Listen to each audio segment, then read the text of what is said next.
What is the most F-up family secret that you know? Story 1. I have a great aunt who one day just disappeared without a trace. This happened in the 1940s or 50s, around the Portland area, and she was in her mid-20s. She had a good relationship with her family, was a bright and happy person, but one day she simply didn't come home from work. The family was baffled, having no idea where she went or why she would leave, so they assumed she had been kidnapped or had passed away, never to be found again. Flash forward 5 years and her brother is in Chicago for business. After leaving his office one day, he sees her walking down the street. He calls her name, thinking it must be a mistake, but she turns around and sees him. He stops her and, surprised, asks what is happening. She tries to avoid answering his questions, but eventually invites him to her apartment, promising to explain everything once they get there. When they arrive, her brother starts asking questions immediately. She tells him to give her a moment, as she's going to the shop across the street to buy some cigarettes, because this situation is just as overwhelming for her. For some reason, her brother lets her go alone. She never returns and hasn't been seen since. We still have no idea what happened. Story 2. I come from a pretty dysfunctional family, so here are a few secrets, and you can decide which is the most unsettling. My Uncle Jeff once got high and ended up killing his best friend. Since my grandpa was the police chief, Jeff only received minimal punishment. Uncle Jeff also used to engage in harmful behavior towards his daughters for money. His wife eventually divorced him and took the girls with her. A few years later, both daughters ended up pregnant, with their stepfather involved, who ironically was a preacher. My grandpa passed away from a serious illness, but the family told everyone it was cancer to protect his reputation. I still don't know how he contracted it, and everyone avoids the topic. The same grandpa used to spread false rumors about my mom having affairs, which caused tension in our marriage. He continued doing this even after my mom suffered due to the resulting conflict. My grandma didn't want my uncle to marry a particular woman, so she reportedly hired some people to threaten and intimidate the woman, hoping she'd stay away. My sister ran away from home once and faced a traumatic event. Unfortunately, no one took action to help her, and instead, she was blamed for being rebellious. My family even used to joke about it, though now the subject is never discussed. Story 3. Once, our small 3-family house in East Boston was robbed. The main item stolen was my grandmother's prized jewelry from Italy. I was young, probably under 10 years old, watching my Italian grandfather talk to the police. He politely declined their offers of help and then made a few phone calls once they left. Shortly afterward, the phone rang and my grandfather answered, speaking in Italian, words I couldn't understand. He then kissed my grandmother and headed out the door. I remember one phrase he said before hanging up, a heavily accented term I mimicked playfully, unaware of the serious situation. It sounded like blow calipore. I kept repeating it until I realized it was a new phrase I had never heard before. So I asked my grandmother what it meant, and she told me, lock the door. Years later, my mother explained the story's context. A friend of my grandfather's had called to inform him that 2 men were trying to sell my grandmother's jewelry at a local Italian cafe. The last thing my grandfather said to those men on the phone was a heavily accented version of bloccare la porta, meaning lock the door. I don't know what happened afterward, but my grandfather returned with all the missing jewelry about 15 minutes later. Story 4. My uncle is my adoptive father, and my aunt is my adoptive mother. My biological father returned from Vietnam in 1969, and he was deeply affected by the experience. I'm not sure where he was or what he witnessed, but it wasn't easy for a young man from northern Minnesota. After returning, he struggled with substance abuse, including heroin and alcohol. He met my mother, and amidst a whirlwind of addiction, they got married. Shortly after, my mother became pregnant. From what I understand, my mother wasn't a heavy drug user until she met my father. Tragically, their relationship became very volatile. When I was around 10 months old, they had an argument in the garage, during which my father threw me to the floor, causing severe injuries. My mother fought back, striking him with an object. My father then retrieved a weapon, injuring both my mother and himself. I nearly lost my life that day and spent most of the following year in the hospital. Doctors feared long-term effects, but I recovered better than expected. Though I still experience occasional headaches from the incident, I was fortunate to be adopted by my uncle and aunt, whom I consider my true parents. They provided me with a loving home. Story 5. When I was 21, I'm almost 24 now, my oldest sister confided in me that she was assaulted by a stranger when she was 17. I was shocked because no one in my large family had ever mentioned it before. My sister is 17 years older than me, and we resemble each other closely. I once asked my mom specific questions about my birth for a class project, but she couldn't recall details like who was in the room or what time I was born. My parents are also very religious and strongly oppose abortion. Over time, I began to suspect that I might actually be my sister's daughter, the result of that tragic event, and that my grandparents have been raising me as their own child all these years. It seems like something they might have done, considering the circumstances. However, I never asked my sister directly, partly because it doesn't quite make sense that she would share such a personal story without mentioning this possibility. I also don't want to risk hurting her feelings or making a sensitive situation about me. It's more of a strange theory than a confirmed truth. Story 6. I guess my childhood is the family secret. Everyone knows my grandma is my mom, but I was actually adopted. My biological mother married a man who hurt me throughout my early childhood until I was about 5 or 6. I told a friend who told her parents, who then informed the school. Instead of confronting her husband, whom she had 2 other kids with, my biological mother told the police I was lying, and I was sent to foster care, allowing my stepdad to avoid charges. She even placed a restraining order on me until I turned 18. My very loving grandmother adopted me, and our family moved across the state. It was difficult in school. I remember getting in trouble once, and when the staff wanted to call my parent, I asked them to call my grandma. But grandma wasn't listed on the file. Only mom was. It was uncomfortable being questioned by the vice principal about why I didn't always call my grandma mom. It's just something you don't usually share with others, you know? Sorry if I'm rambling. This is a throwaway account, just in case anyone checks my main account's post history. Story 7. The rumor in my family is that my great-grandma, Gigi, was a black widow. She had 4 husbands, and all 4 died under mysterious circumstances. One of her husbands was stabbed by Gigi's brother, with the story being that Gigi was attacked by him, and her brother intervened in self-defense. No charges were ever brought against them. My grandma, Gigi's daughter, stopped speaking to her when she was 18 in 1950, and Gigi passed away in 2014 at the age of 96. That's a long time to not speak to your own mother, so something serious must have happened.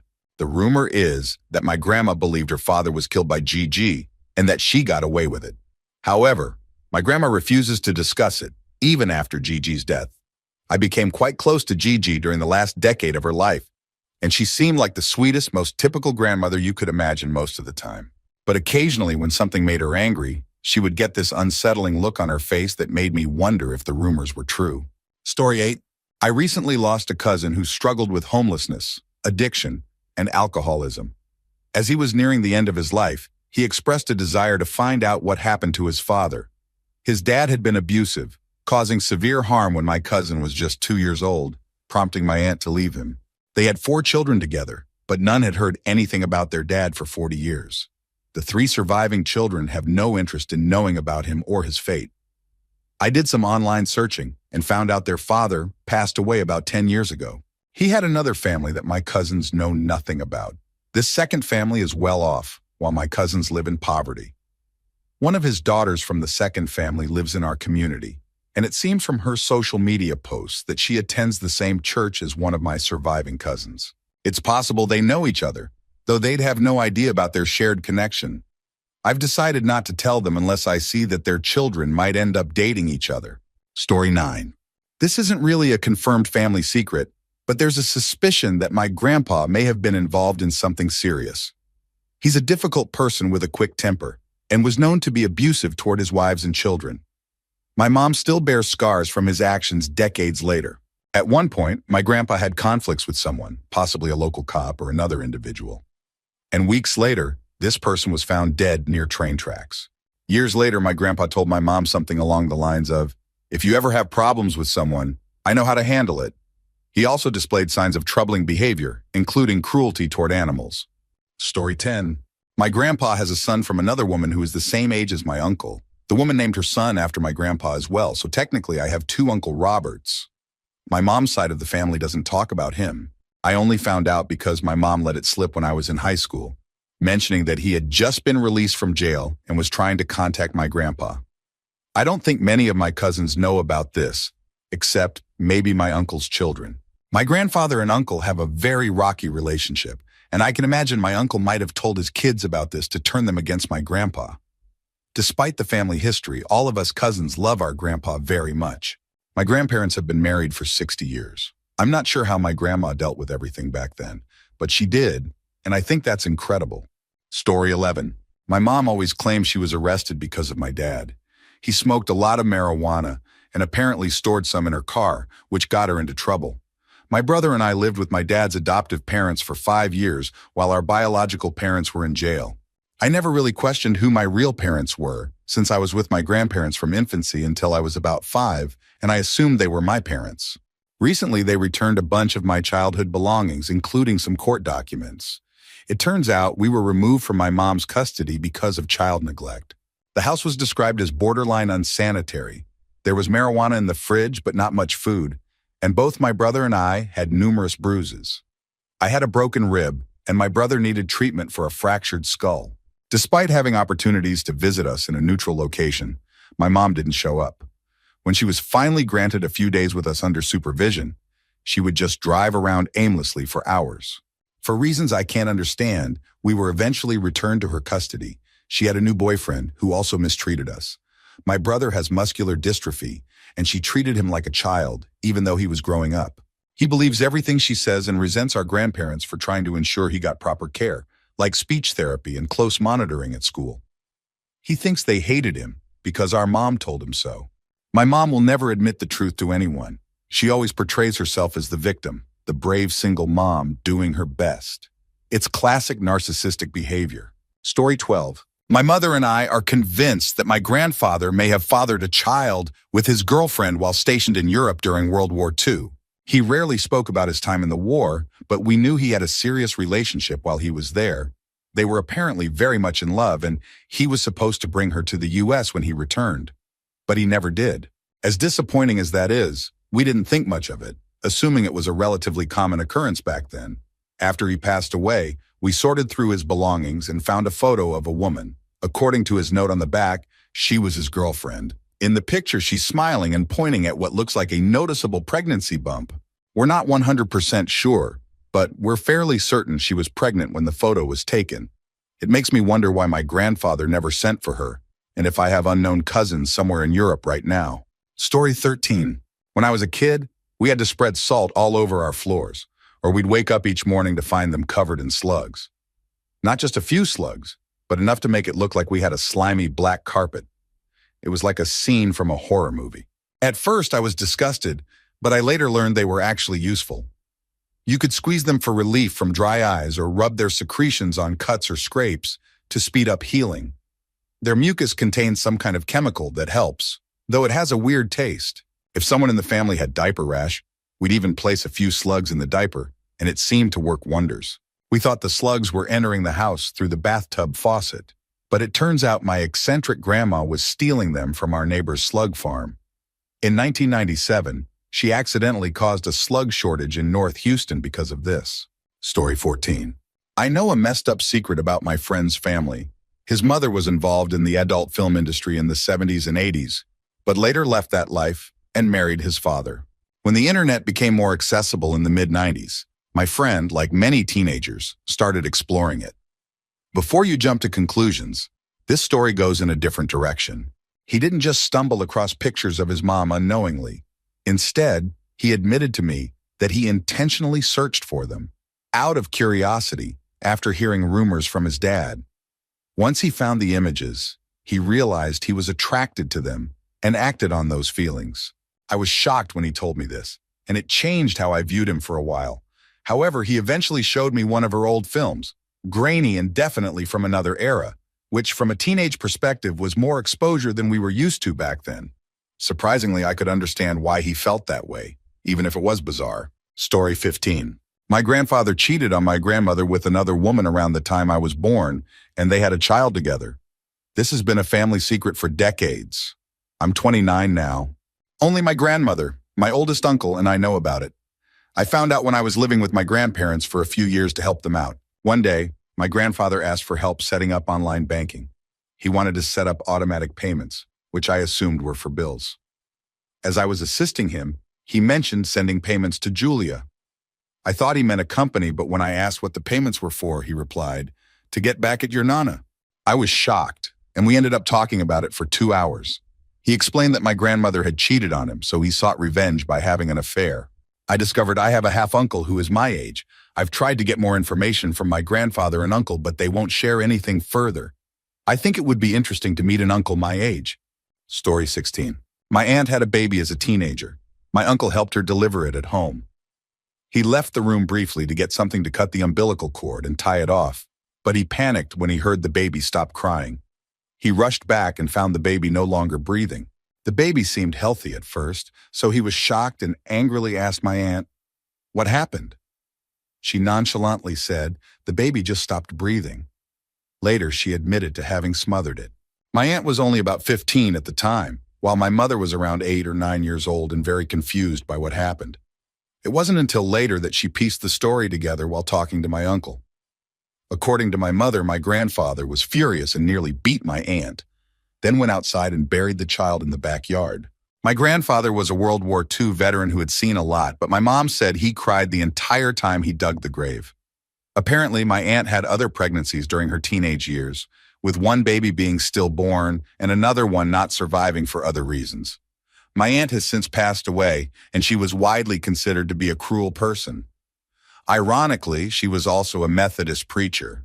Story 17. Growing up, there was this woman who would occasionally show up at family gatherings. She was considered the problem child of an old family friend who had passed away. She often came around asking for money or a place to stay. The family said she had fallen into a bad lifestyle involving drugs and other problems, so most of the family shunned her. As I got older, I began to talk to her more, thinking I could relate to her in some way. That's when I found out she was actually my sister. It turned out my extremely religious mother had her when she was a teenager, and my grandparents did everything they could to keep the situation a secret from the community. This revelation was one of the many reasons I eventually left my hometown and developed a strong dislike for religious communities that prioritize reputation over family. Story 18. My parents recently shared some details about what my grandfather did to my grandmother in the late 1930s. I knew my mother had an older sister who was stillborn, but I never understood why that happened. Apparently, my grandfather didn't want the baby, so when my grandmother went into labor, instead of bringing the doctor as he had promised, he disappeared, leaving her to give birth alone at home, miles from any help. This was in an era when home births were common and phones were not available in rural areas. He returned more than 24 hours later with a doctor, but by then it was too late. The baby had passed away, and my grandmother was in critical condition. Despite this, they stayed together, though I can't imagine why. When my mother was born, my grandmother made sure she was closer to help, walking herself to the doctor's office to avoid a similar situation. There's also a mysterious secret that my grandfather shared with my father on his deathbed about something he did during World War II. My father refuses to tell anyone about it, saying, "You wouldn't be able to handle it." Considering my father has openly discussed his own experiences during the Vietnam War, this secret must be truly disturbing. Story 19. My cousin was struggling with heroin addiction while living at her parents' house.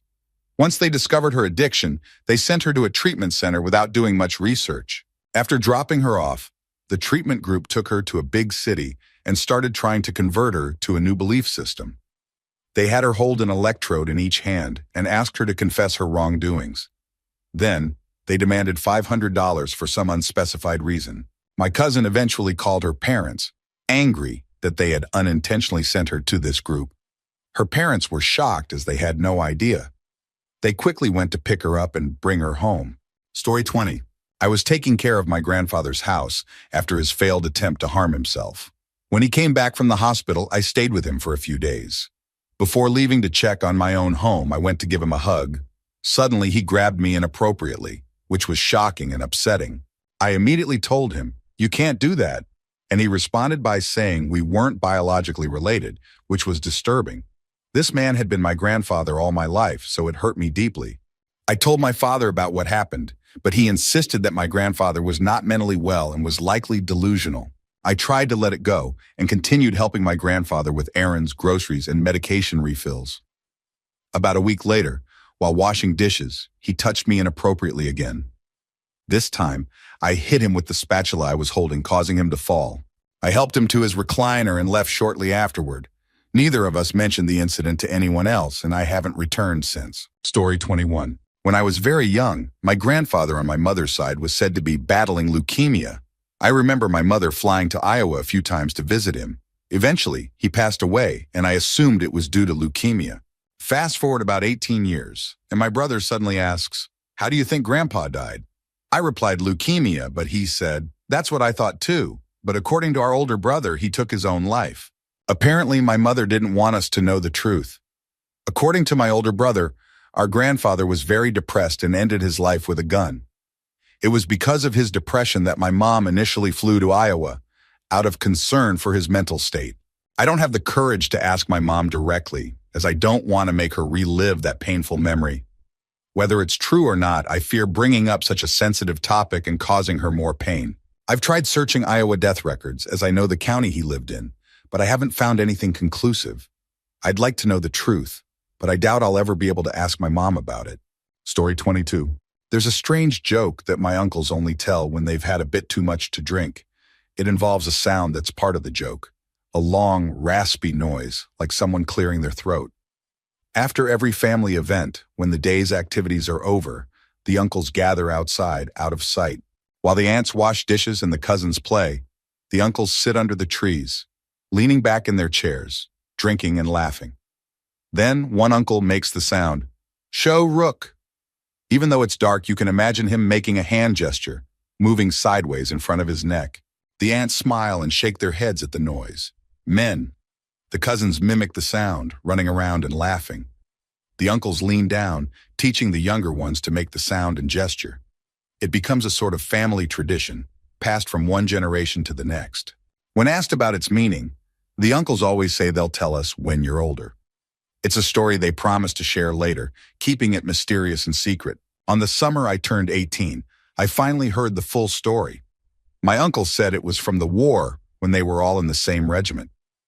They were captured and forced to work in a labor camp. Every day, they feared for their lives under the watchful eyes of a ruthless officer. The officer had a brutal routine. If he found a woman he desired, he'd force her into a humiliating situation before taking her life.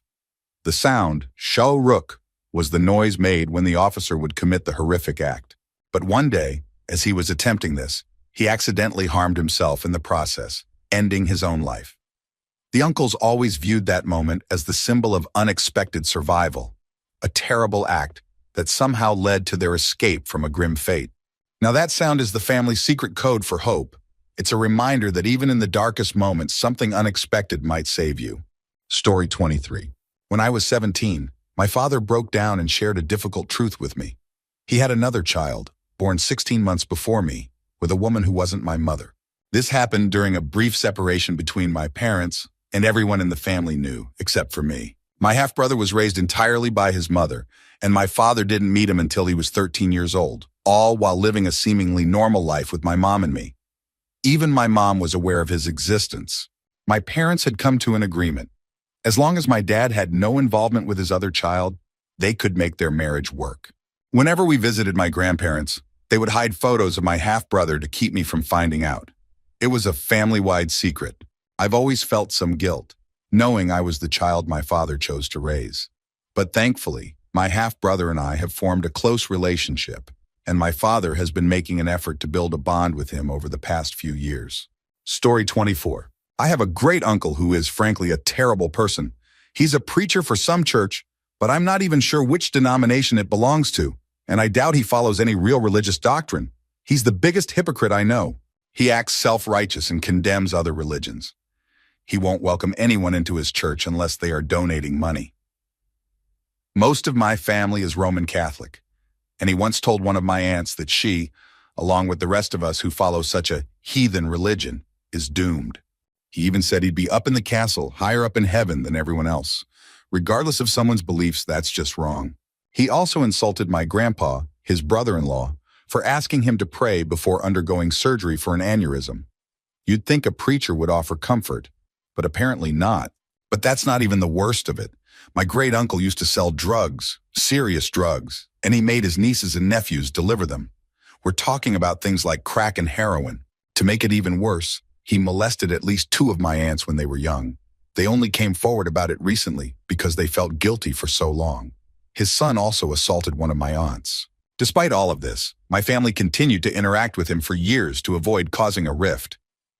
Much of this information, like the abuse, only came out recently. However, most of the family knew about the drug dealing, even if they didn't know he was involving the kids. The real breaking point was when he started bad-mouthing my grandparents about their religion. That's when my grandparents learned about everything else, and they finally cut ties with him. It was about time. He always gave me the creeps as a kid. Story 25. About 3 years ago, my mother tried to harm my daughter by depriving her of water. We were at a family picnic, and my mother gave my son food and water when he asked. But my nonverbal 2-year-old daughter got nothing. It took us a while to realize what was happening. It was actually my 5-year-old son who pointed it out. I couldn't imagine telling a toddler, "No, you can't have water." When I confronted my mother, she told my wife and me that my daughter didn't deserve it because she wasn't the firstborn. I was furious and ready to physically confront her, but my dad was there and defended her verbally. By the time we intervened, my daughter was so dehydrated that we had to force fluids into her. She ended up needing a hospital visit and an IV, which was traumatic for a 2-year-old. We've only spoken to my parents twice since at my grandparents' funerals, and they haven't seen either of my children since that incident. Once my mother tried to visit our home, but I told her that if she ever tried to contact my kids again, I'd call the police and defend my family if necessary. It may sound dramatic, but I mean it.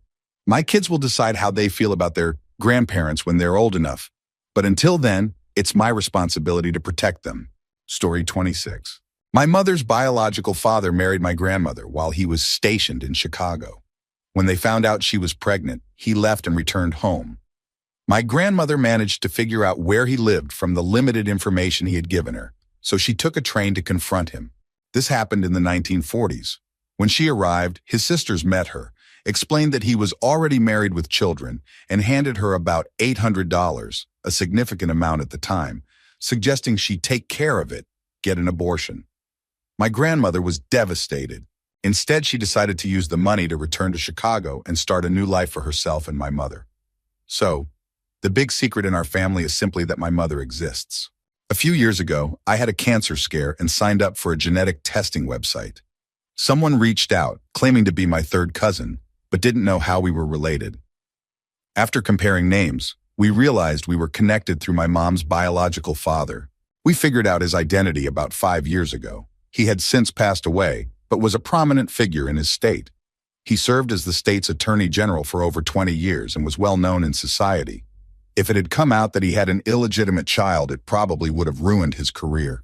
Story 27. My aunt passed away a little over a year ago. My dad's side of the family is large, as he has or had 7 siblings, so there were many cousins and extended relatives at the funeral. During the event, I was having a relatively serious conversation with one of my cousins when a man, likely in his 50s, approached me and started talking. He gave off a very creepy vibe, so I responded briefly, hoping to get away from him as quickly as possible. I noticed that my grandma was completely ignoring him. She outright pretended he wasn't there whenever he tried to engage with her. A few days later, I overheard my dad talking to the cousin I had been speaking to at the funeral, and I managed to catch some of their conversation. It turns out that this man is actually the child of my grandmother and my deceased aunt's husband. My grandma had an affair with him while my grandpa was in jail. However, she refuses to acknowledge that it ever happened, which is why she gave the child up for adoption and refuses to even look at him now. Story 28. One of the most tragic events in my family's history happened when my mother was young. She was visiting her 3 cousins at her aunt's house, who was dying of cancer. Her cousins invited her to stay the night, but fortunately, my grandma decided against it, and they went home after dinner. I don't know if it was the stress of his wife's illness, but my mother's uncle decided that the family needed to join her in heaven. He shot his 2 younger children while they slept. My mother's oldest cousin managed to escape through a window after hearing the gunshots. She ran to a neighbor's house, and they called the police. When the police arrived, my mother's uncle attempted to take his own life, but the gun jammed. He was arrested and sent to a psychiatric facility after the incident. I don't know what happened to him afterward. Story 29. It turns out that my father is not my biological father.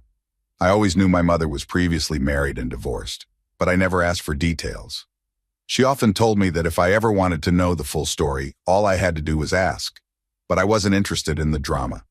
One evening, while visiting my grandmother, uncle, and aunt, my grandmother accidentally let it slip that she couldn't stand my biological father. She mentioned his full name, which had the same last name as my current father's. At first, I thought she was confused since she's 90 years old. I asked her to repeat it, and she said the same name again. Everyone else seemed puzzled, except for my aunt, whose jaw dropped. She then revealed that my biological father is actually my stepfather's brother. So my mom married two brothers. It didn't change my perception of anyone, but it was definitely a shocking revelation. Story 30. My aunt has always stood out in our family. She has a darker complexion, jet black hair, and is very thin. Her siblings used to joke that she was adopted or found, making cruel comments like kids often do. We were always told that she resembled a distant relative. When she was around 40, my grandfather reconnected with the family after spending a few years living in Florida. That's when the truth came out. My grandparents were once swingers, and my aunt was the result of my grandmother's affair with another man. This revelation also explained why my grandparents eventually separated. On top of that, my grandfather had an affair with his brother's wife, which led to a major fallout. It's the reason my grandfather and his brother don't speak, and why I've never met my great-uncle. So the big family secret is that my grandfather was quite unfaithful and may have pressured my grandmother into the swinging lifestyle. Story 31. My daughter was conceived while I was asleep. I had just started a new job in the climate change department of the local government. It was a great opportunity, but my partner wasn't happy about it and began making life difficult for me. He wasn't employed, so he was supposed to handle taking our son to school, but he often didn't bother. He also refused to do any cleaning around the house. Our relationship had deteriorated to the point where we hadn't been intimate for months. Resentment isn't exactly a turn-on. One day, after dropping off my son at school, I was running late. I needed to withdraw money and get a taxi. At the bank, I realized something else was off. My period was 3 weeks late. I stopped by a pharmacy to buy a pregnancy test, fully expecting it to be negative because, well, you need to have sex to get pregnant. To my shock, both tests came back positive. I sat there for an hour, stunned. My partner knocked on the bathroom door, and I asked him how I could possibly be pregnant. He admitted to having sex with me while I was sleeping and said that he had a feeling I would get pregnant from that encounter. I didn't go to work that day. The next day, I explained the situation to my boss, who was understanding. The pregnancy was tough, and I received no support, as I was single by then for obvious reasons. I had to leave my job due to low blood pressure, leg swelling, and dizziness. Unfortunately, I hadn't been employed long enough to qualify for maternity leave. Despite everything, I tried to put my feelings aside and allowed my ex to have contact with our daughter. She stayed with him and his mother 3 days a week. I assumed she would be safe since his two sisters also lived there. But I was wrong, and I will never forgive myself for that misjudgment. When my daughter was 3 months old, he harmed her, though he didn't confess to me until a few months ago. He no longer sees her, and his family cut off contact with him as well. As far as I know, he is homeless now. My daughter will never know the details of how she came into this world or why her father isn't in her life. Story 32. My maternal grandmother had a habit of stealing whatever she could fit in her purse. This is why she rarely came to our house. My mom would always confiscate her bag and coat when she did. It's also why either my mom or dad would go back into restaurants with her while the rest of us waited in the car. It was later explained that this behavior was likely a result of living through the Great Depression. My mom's brother once partially burned down their home to avoid being drafted for the Vietnam War. He succeeded, but later, he was committed to a specialized care facility for schizophrenia, perhaps a precursor or consequence of his actions. There's also a strong suspicion that my mom and my aunt suffered from schizophrenia, though it's impossible to confirm now. My mom was married twice before she met my father. She was forced to divorce her first husband after they were arrested for smuggling drugs across the border. He went to jail, and she received probation with orders to cut all contact with him. She left her second husband because he was abusive and only kept her around to care for his children. After my mom passed away, we discovered that she had maintained contact with all the children from her second marriage. She had saved their high school and college graduation photos, and one of her stepsons had even joined the military. They had grandchildren who considered her a grandmother, and we found some photos among her belongings. We only learned about this months after her funeral, and we had no way to contact them. as my mom wasn't tech-savvy and barely used her phone. My mother had also hidden our baby pictures because my siblings and I chose to live with our dad after the divorce. She claimed someone had stolen them during a break-in, but we later found them buried in her closet.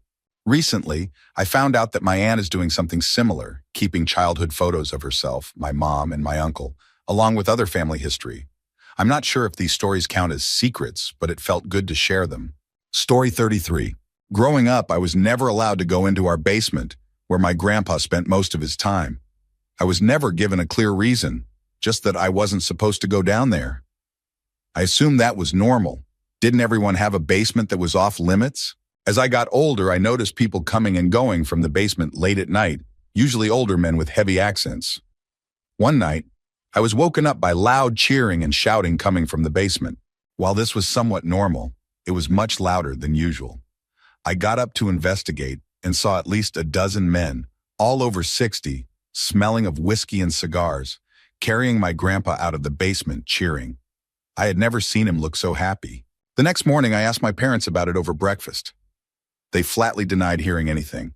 When I insisted that I was certain of what I saw, they changed their story, saying, "Grandpa had some friends from the bowling club over last night." This continued for a few more years, until my grandpa fell ill due to asbestos exposure and eventually passed away after spending his final months in a care home. Later on, I began hearing the basement door quietly opening and closing at night. One night, I caught my dad coming out of the basement at 4 a.m. I figured he missed Grandpa and was reminiscing down there. One day when I was 14 and homesick from school, I realized I could finally see what was in the basement, and no one could stop me.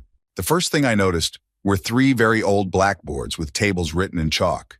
The tables were divided into columns and rows, listing names of men and their timed scores.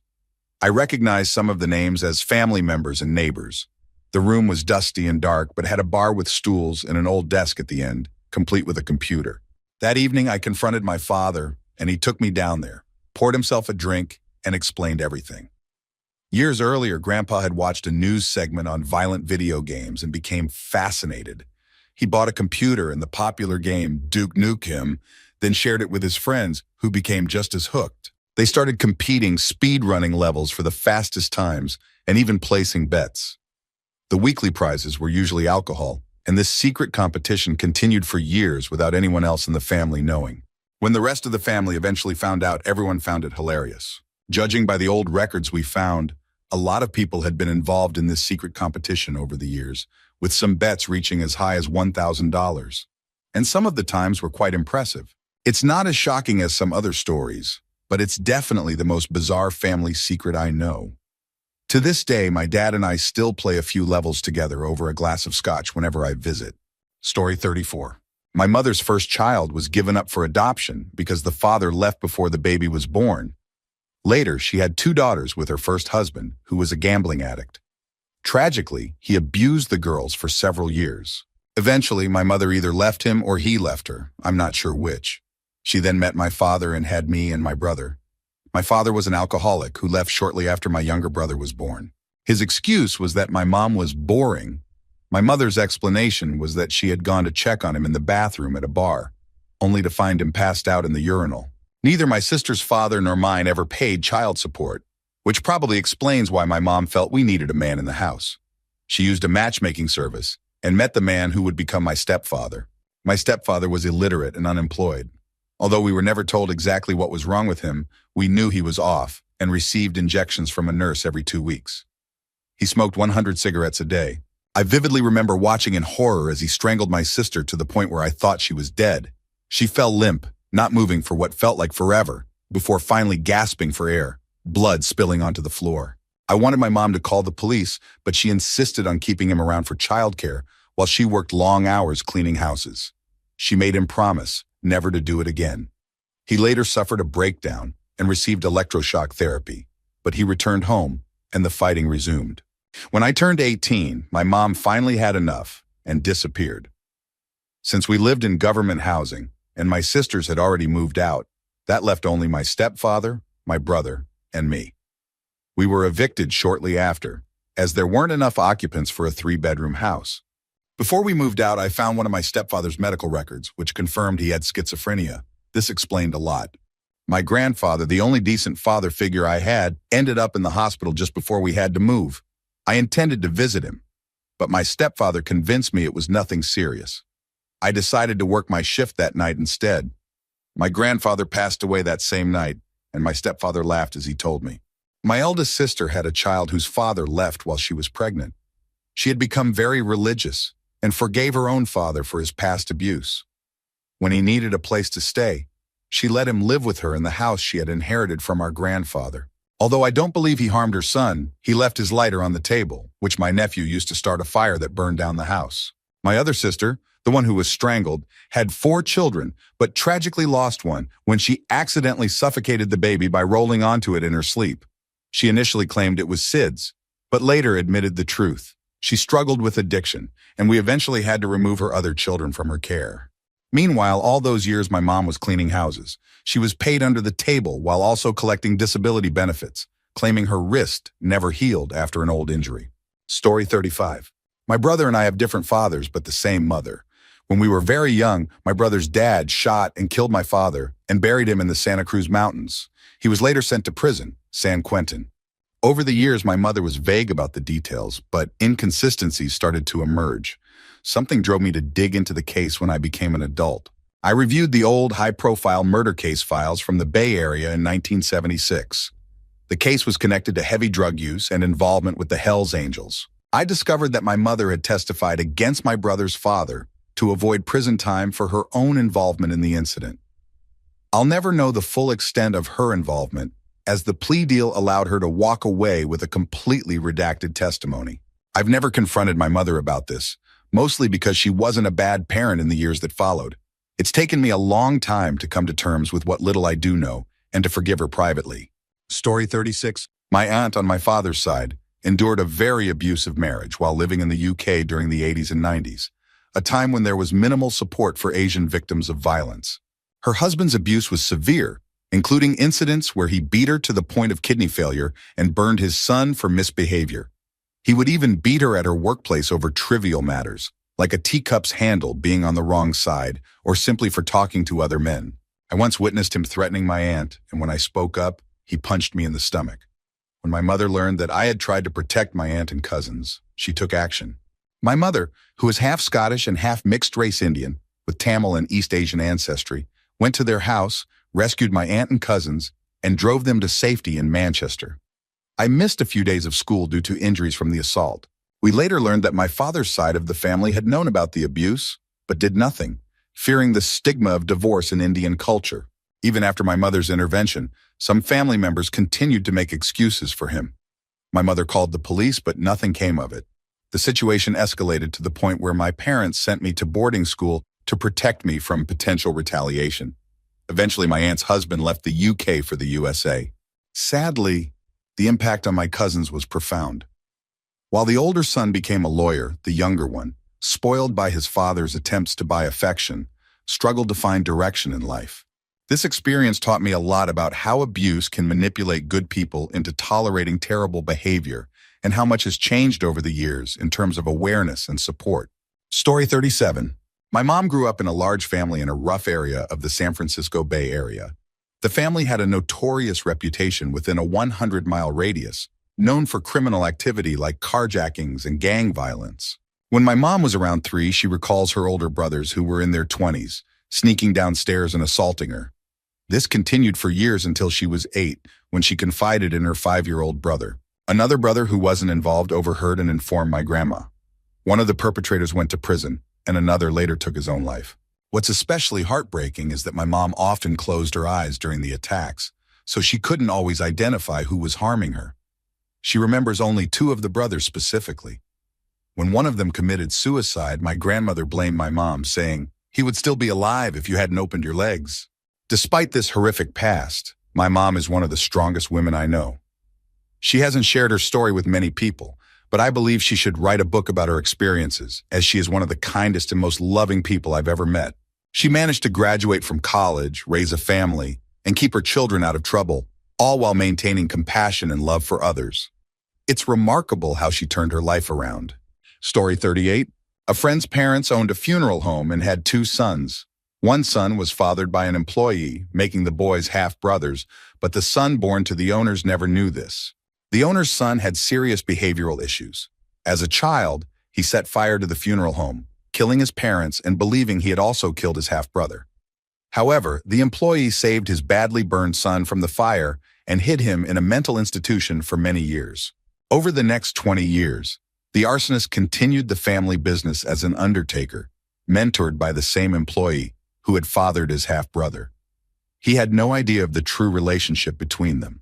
The truth came out on national television when the half-brother, now wearing a mask to cover his scars, was revealed to be alive. This discovery sparked a bitter feud between the two brothers over the family business. Story 39. There have been some disturbing stories that recently surfaced about the Kennedys. One of the most shocking involves an incident during the birth of one of their daughters. While Mrs. Kennedy was in labor, she was reportedly not allowed to push until the obstetrician arrived, as he needed to be present to receive payment.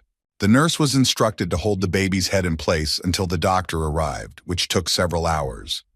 As a result, the baby suffered from severe oxygen deprivation, leading to developmental delays. The family allegedly concealed this incident to avoid public embarrassment.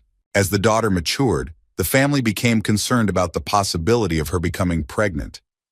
Mr. Kennedy proposed an extreme solution, a lobotomy to remove her sexual impulses. Without informing the rest of the family, he approved the procedure. At the time, doctors were still uncertain about the specifics of lobotomies, so the surgeon performed several incisions in her brain, ultimately causing her to lose the ability to speak. The daughter was then sent to an institution, with the family telling others that she had moved to the Midwest to teach and desired privacy. Story 40. My family is quite open about many things. They come from poverty, and reflecting on the past is seen as a way to avoid repeating mistakes. For example, my grandfather often tells the story of a Civil War-era ancestor who killed a man over a pair of boots, forcing him to flee to the plains. This same ancestor once bit off a prostitute's nipple. Ultimately, he went insane and during a harsh Minnesota winter, pointed a rifle at his daughter-in-law. As a result, he was left on the front porch to freeze to death. Stories like these are common in my family, mainly because the people involved have long since passed away. However, it's the stories about living family members that bother me. For instance, I grew up with my grandmother trying to protect me from my alcoholic father. Her efforts were so intense that they sometimes defied logic. She did the same for other family members, driven by a strong need to protect and save everyone. I only recently discovered the reason behind her behavior. Her own father was an alcoholic who abused her. Other things are less intense but still unsettling in ways most people wouldn't understand. For example, during family reunions, certain items are left at home to prevent theft. This is because there are several high-functioning drug addicts in the family, and certain items could be stolen and pawned off. How do you even explain that to people? Given the poverty from which my family comes, there are also quite a few felons among us. Most have served their time and now function well in society. I feel obligated to keep this a secret, which is troubling in its own way. People often treat felons as if they are less than human, and speaking up about it could lead to my ostracization. Story 41. My aunt was in a long-term relationship for most of my life, likely over 10 years. A few years ago, she and her fiancé broke off their engagement, and my aunt decided to try online dating. She met a man online, and they developed a long-distance relationship. While my aunt had a webcam, the man did not. He would message her while she was on camera, watching her fall asleep. Eventually, she convinced him to talk on the phone, but she was shocked when the voice on the other end was a woman. The woman claimed that her deceased brother's soul was living inside her body and that he was the person my aunt had fallen in love with. Despite this bizarre explanation, my aunt drove from Vermont to Arizona to bring the woman back to live with her and her 3 children. Once the woman moved in, her behavior became increasingly strange. She left bundles of sage outside my cousin's doors to ward off bad spirits, convinced my aunt to sell most of her possessions, and even claimed that spirits had pushed her down the stairs, resulting in a broken arm. At some point, my aunt and the woman entered a civil union. A few months later, the woman attempted to kidnap my aunt's youngest son and take him back to a cult in Arizona. Fortunately, she was caught, and my aunt got her son back. However, the woman had already drained both my aunt's and my grandparents' bank accounts. My aunt eventually had the civil union annulled and has not heard from the woman since. Story 42. In her prime, my grandmother was part of the elite in Chinese society. hosting lavish parties attended by high-ranking nobility and political figures. It was no secret that my mother was not her favorite child, which made sense in that cultural context. My mother had two older brothers and a younger sister, so she was neither a son nor the baby of the family. As a result, my grandmother rarely spoke to her and often mistreated her. One day, my grandmother's best friend pulled my mother aside and revealed a secret that my grandmother had never admitted. My mother's father was not my grandmother's first husband, as she had claimed, but rather the son of Chiang Kai-shek, the former leader of the Republic of China who later became the president of Taiwan. My grandmother never confirmed this story and recently passed away, taking the secret with her. However, the claim is supported by other facts, including that Chiang Kai-shek was my mother's godfather, and there are photos and even a magazine cover of her as a baby sitting on his lap. Story 53. I visited my father in Mexico nearly 10 years after he was deported. This was my first time seeing him in a decade, and he introduced me to many relatives. Within just a couple of blocks, I must have met around 50 family members. My father had built a house there after being deported, and his next-door neighbor was his uncle. I never met this uncle because my father said he despised him, describing him as an unpleasant person. A couple of weeks later, I woke up to find my father in an unusually good mood. It turned out that his uncle had taken his own life in the bathroom. He had suffered from anal cancer, or a related condition that made going to the bathroom unbearably painful for years. On my way back to the United States, my paternal grandmother revealed to me that the uncle had abused my father when he was younger. Story 43. Not my story, but a close friend of mine. He plays the French horn. But he stopped for a few years. He told everyone he was too busy to play, but he recently told me and a few other friends the real reason. Apparently, his grandmother used to sit next to him while he practiced and would hit him every time he made a mistake. Eventually, he couldn't handle it anymore and stopped playing until after his grandmother passed away. Also, his mom is now in jail for physically hurting him and his older sister. The abusive behavior initially started by accident. One day, his mom was cooking dinner, had a knife in her hand, turned around too quickly, and accidentally cut his sister's hand. After that, she began hurting his sister intentionally, then started hitting her, and eventually moved on to hurting him as well. One day, his mom struck his sister so hard with a hanger that it tore through her shirt. My friend tried to protect his sister, but he was then kicked out of the house and went to live with his dad. Shortly after that, his mom was arrested. I have another friend who has been through even more. I met her less than a month ago, and so far she has shared the first part of her life story with me. My friend's dad was abusive, so when she was 8 months old, her mom left but couldn't take her along. Her mom was deported back to Europe and didn't return to America for several years. Her dad always told her that her mom left because she didn't want her.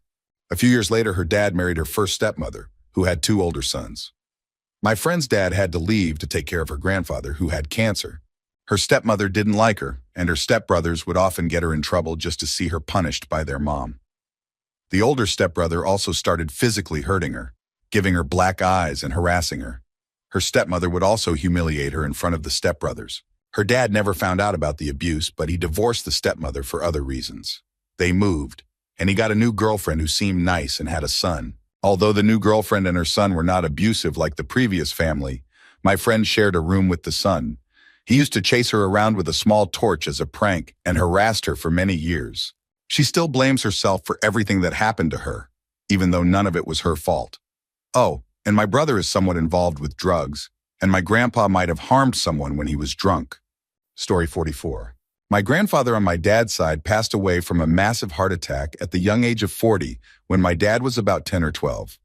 Sometime after the funeral, my grandmother began a relationship with a man named Mitch, who my dad and his siblings strongly disliked.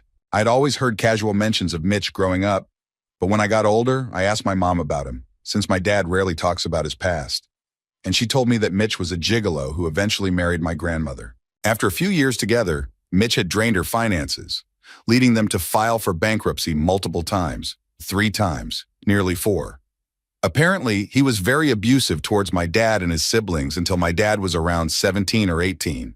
At this point, and this is a story my great-aunt loves to recount after a few drinks, my dad chased Mitch through the house with a baseball bat, forcing him to hide under a bed. Ultimately, my grandmother got an annulment and somehow managed to revert to her former last name, allowing her to resume receiving military benefits from my late grandfather. Story 45. Paternal side. My grandpa was a Vietnam vet and lost in action for some weeks. Never found out what happened then exactly. He turned into a drunk and slept around when he came back, and my father or his brothers would often have to search the ditches near the local bar for their passed-out drunk dad. One night my grandpa woke up from a nightmare and realized he was choking my grandma. My dad had a bad relationship with his father because of stuff like this. But seeing as how a lot of his behavior was pretty obviously PTSD, I'm on neither side. Maternal side. My mom was an accident conceived out of wedlock, which ruined my grandparents' lives. This was the 50s. They were very poor and unhappy with each other. After a while, another baby was on the way, and seeing as how they barely had enough to feed my mom, Grandma went to get an illegal abortion. Grandma already had her skirt hitched up when she realized she couldn't follow through with it. I'm glad she didn't because my aunt is the sweetest, most genuine person I know. There's also a rumor that maternal grandpa's father performed abortions in the back room of a bar after the war. I don't believe it. I'd like to ask my grandpa about it, but my mom has sworn me to secrecy. Story 46. I went to an all-girls private school. Woo, kilts. There was one girl there who was quite needy. If you were kind to her, she would latch onto you and be nearly impossible to shake off. I got along with her well enough, but I kept my distance because of that. I did notice, even as a day student, that she never seemed eager to go home. She only went home when the school closed, and she had to, like during Christmas. She was sent to summer camp every year. I didn't think much of it, just found it a little odd. But there were other girls, like the foreign students, who never went home either. And she was from the US. This school was in Ontario.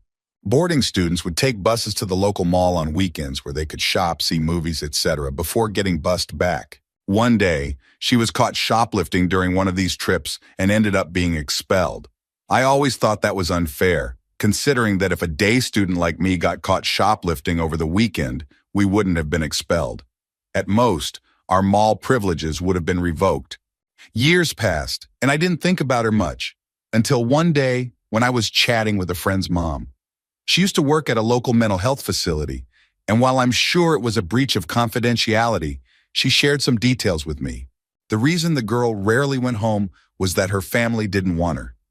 When she was very young, too young to be left in charge, her toddler brother had wandered onto the pool cover and drowned. The family blamed her for the accident and kept her at a distance whenever possible. She had seen a local psychologist to deal with guilt and abandonment issues, understandably, but she was surprisingly well adjusted. After she was expelled, her family took her back to the US and had her committed. It's shocking what some parents can do.